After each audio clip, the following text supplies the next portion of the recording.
Today we're going to make butter chicken mole. Here's the ingredient list so you can look at that in advance. So chop the chicken sort of bite size.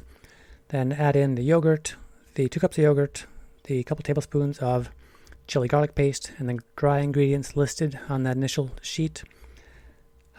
Stir it up, let it marinate for a couple hours up to even a couple days. After it's done marinating is when you want to start the whole process. So start the sauce. Put in 1 large or several small roughly chopped onions, maybe a heaping tablespoon of ghee or just some oil. So here several tablespoons of oil. Cook that on medium for about 10 minutes until the onions brown a little bit. Then you want to add in your chili garlic paste, your dry ingredients, your orange juice. Stir it all up. Add the rest of the mole ingredients, so the raisins, the nuts, the dried chilies, and really any kind of nut will do. I think I used hemp seed and pumpkin seed here, but slivered almonds work really well.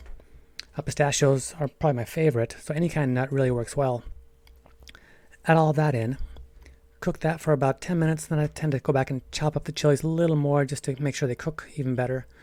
Turn it on low, cook that for about 30 minutes, and while that's cooking is when I cook the chicken. So take the marinated chicken, cook it in some hot oil, turn it over once, cook it until it's done, set it aside. And so you're doing kind of both at the same time here to save time and finish at the same time.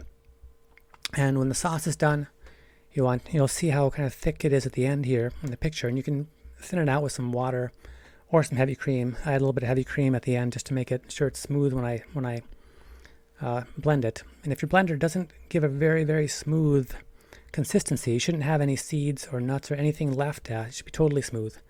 So if your blender isn't doing that, you should probably get a new blender.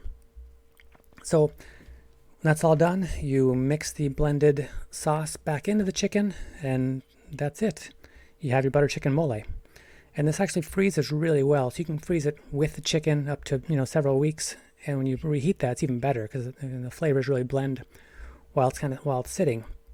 And the amount of sauce I have here is probably twice as much as I really need for that 5 pounds of chicken. So I should have just saved half of this sauce in the freezer for use with a different dish later on. And when it's done, I add my cream, your half tablespoon of fenugreek, stir it all up. Then you have your meal. It's not a lot to look at, but it's one of the best tasting dishes I've ever had. Enjoy.